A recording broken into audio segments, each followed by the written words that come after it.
scale. This video is going to show you how to make easy drag and drop activities using Google Slides. A drag and drop activity has the user dragging images or text around the slide for certain tasks.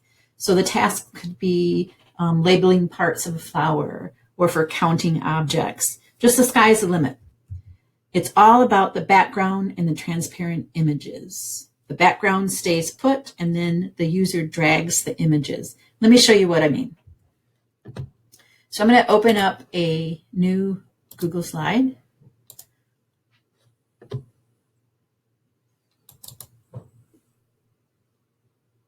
And while that's loading, I can figure out, I'm going to clean up my little area here. Get rid of those. And as I said, it's all about the background. So I'm going to find a background first. This is, today we're going to do a wildflower field.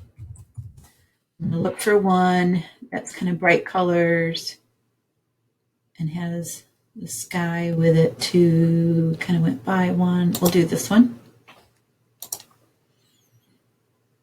And so it's going to place it in the background. And now this is not movable. I'm clicking and dragging, trying to scooch it. So that's good. Now, the next important part is transparent images. So I'm going to insert, and I literally type in transparent, let's do a transparent bee. So let's look for a bee that we want to use. Can be any of these. I'm going to say that one. I just want to make sure that it's transparent. And that's what it means, that you can see through it. We're going to make it much smaller. I'm going to put it over here. And what I'm going to do also is I'm going to copy and paste it several times and then line these up. And I'm looking just at the crosshairs to kind of line them up. Let me do it here because they're confusing me. Once I get those crosshairs just right, you got to have to get all 4 crosshairs to get it exactly in the right spot.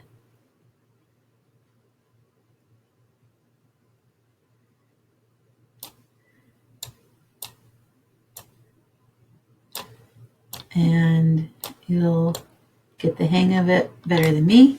So we'll pretend that those are all lined up. You get the point. And then I'm going to insert, and let's this time do a transparent butterfly. Oh, these have transparent wings. We don't want those. Let's do this one. That's pretty.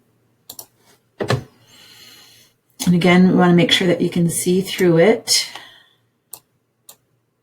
And these actually, let me make the bees a little smaller so they kind of all stay together. Now again, I'm going to copy and I'm going to just paste it 5 times. 1, 2, 3, 4, 5. So we'll have 6 butterflies. Let's see if I can do better lining these up.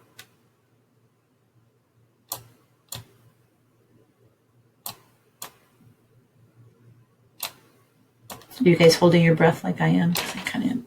Okay, so those are kind of close. You get what I mean. And then let's do one more. Let's insert a spider. Ooh, okay. I don't want too scary of a one, do we? They all are. Is there one that's not scary? That's what I want to know.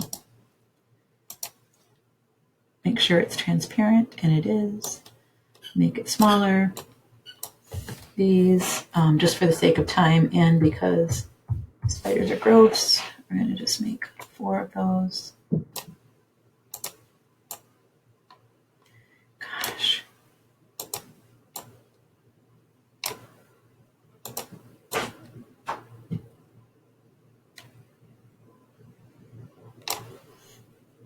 Last one. And as you know,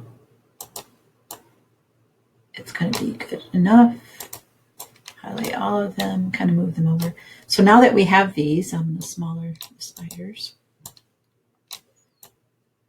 So you could do a variety of things with this. So you could picture being in a Zoom meeting and you're sharing your screen and you can ask math problems to your students. So you could say, how many is 3 butterflies and 2 bees? How many do we have? So students could also be doing the moving around. So anyway, this is a drag and drop activity. Some of the other activities that I've seen people do is, for example, this would be, the background would be United States, and then they would have to label the states. So they'd have 50 different labels to put around there. Notice I didn't do that one. I made little butterflies, labeling parts of anything, right? So a skeleton in a building, the community. You could drag and drop stars in the sky. So it could be as educational or as fun and relaxing as you want it to be. And so that's how you do a drag and drop activity in Google Slides.